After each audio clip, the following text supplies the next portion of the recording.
Hoy trataremos de responder a las preguntas formuladas por un usuario de YouTube a raíz de nuestro vídeo sobre la cuestión de qué es España. Dado que es un tema complejo y largo de desarrollar, por lo menos para este formato, queremos recomendar para acompañar este vídeo la lectura del libro de Gustavo Bueno, España frente a Europa, y además el artículo de Pedro Insua titulado La idea de nación política en el materialismo filosófico. Ambos han sido las fuentes utilizadas para este vídeo y además son los referentes que tenemos a la hora de tratar estos temas. También queremos especificar que nosotros hacemos estos análisis desde el materialismo filosófico y que por lo tanto vamos a intentar ceñirnos a un análisis riguroso y a los métodos utilizados por esta corriente. España es una realidad histórica, es decir, sabemos que comenzó a conformarse en un momento concreto de la historia y que así ha continuado haciéndolo hasta el día de hoy. Sin embargo, a la hora de hablar de historia universal tenemos que detenernos un momento para explicar un par de acepciones o perspectivas que son utilizadas a la hora de entenderla. La primera sería la perspectiva metaamérica, la cual, como su propio nombre indica, entiende la historia más allá de ella, fuera de ella o más allá de las partes que la conforman y determinan. Esta tenemos que rechazarla, puesto que es metafísica y no nos aporta el rigor que queremos emplear a la hora de hacer un análisis de los sucesos que conforman la creación de la identidad de España. En su lugar adoptaremos la perspectiva de América, la cual entiende que la humanidad no es el sujeto de la historia universal, sino que por el contrario, a lo largo de esta se han ido conformando una serie de grupos que han sido capaces de adoptar o de crear, rectificar o destruir relatos con los que ejercer planes y proyectos sobre otros grupos de la humanidad. Un ejemplo claro de esto sería la famosa frase de la historia la escriben los vencedores que no los vencidos. Entonces, la pregunta de qué es España en el contexto de la historia universal comprende en sí otras preguntas, tales como qué es España en su realidad histórica, qué será de España en el conjunto de otras realidades que pueden amenazarla o por el contrario podrían ayudar a su propia identidad, o si merece la pena actuar en el sentido de procurar alimentar estas identidades en los siglos venideros.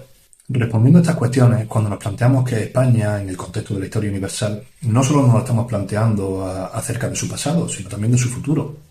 Cuando nos preguntamos qué implica su unidad, tratamos de entender también qué intereses o qué intenciones hay detrás del argumentario que plantea desunificarla. Más aún, nos preguntamos sobre la clase trabajadora, el sujeto histórico de la patria tal y como nosotros lo entendemos, y el que debería ser el primer interesado en mantener su unidad. Esto es porque desde nuestra perspectiva, es decir, desde el socialismo y desde el materialismo filosófico, entendemos que la patria, la nación y el Estado son las mejores herramientas que tiene la clase obrera para ejercer sus intereses, o desarrollar sus intereses y ejercer su soberanía. Es por eso que es preferible un proyecto unificador que otro desunificador. También cabría preguntarse dónde nacen y qué intereses tienen aquellos proyectos separatistas identitarios de ciertas regiones de España. Y vemos como a lo largo de la historia del separatismo, principalmente en los últimos 70 años, se trata del argumentario de un sector conservador de derecha o de derecha conservadora y eminentemente burgués o empresarial, perteneciente a una burguesía empresarial. Vemos que las organizaciones políticas que defienden los programas secesionistas y aplican el argumentario nacionalista lo hacen en base a esos intereses, que son un interés de clase, pero no de la clase trabajadora. No es un argumentario obrero, y que todo lo contrario, su aplicación tendría serias consecuencias para los trabajadores de toda España y principalmente para aquellos que se ubican en las regiones en donde se encuentran esos separatismos. Vemos que ha necesitado generar un mito y mediatizarlo hasta convertirlo en una verdad aparente, un mito cultural y un mito histórico. Ahondando más en el análisis, vemos que desde el materialismo filosófico de Bueno se pueden considerar tres acepciones distintas. La primera sería la nación biológica, la nación étnica sería la segunda y por último la nación política. La nación biológica se refiere a un conjunto de definiciones de carácter biológico, donde etimológicamente nación, del latín nascor, se refiere al acto de nacer o a pertenecer a un lugar. Las definiciones de carácter o de tipo étnico, que se derivan del conjunto anterior, nos adentran en el contexto histórico en el que una sociedad política compleja, como podría ser un reino o un imperio, observa el nacimiento de distintos grupos étnicos tanto en su interior como en su entorno. Dependiendo de la relación que la sociedad política establezca con estas naciones, se pueden entender otras tres, que serían las naciones periféricas, las naciones integradas y las naciones históricas o envolventes.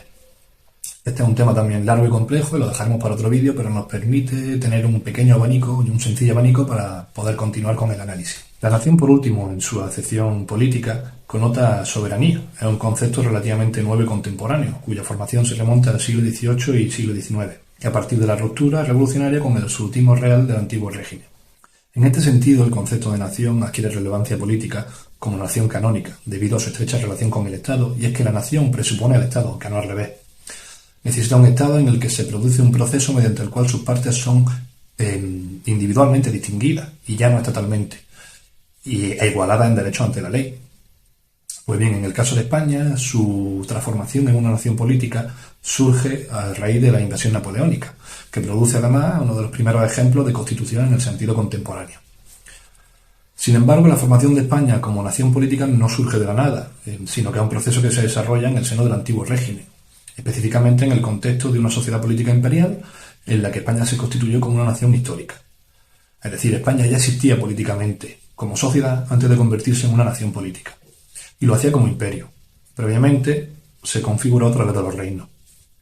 Por el contrario, en el caso de los independentismos, dentro y fuera de la península, no se produce en ningún caso este proceso moderno. No existe ni ha existido un proceso que configure una nación vasca, una nación gallega ni una nación catalana.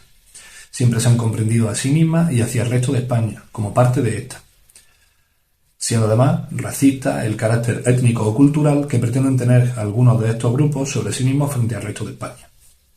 Si sumamos esto a la ya mencionada naturaleza eminentemente burguesa y empresarial de estos movimientos, podríamos responder que no, la separación de estas partes y la balcanización de España no suponen desde una perspectiva de clase una necesidad, sino todo lo contrario, un grave problema si se aplicasen, y además son las organizaciones políticas que amparan y defienden el independentismo un enemigo de los trabajadores de toda la nación y de las partes que pretenden independizar, lo sepan esto o no lo sepan.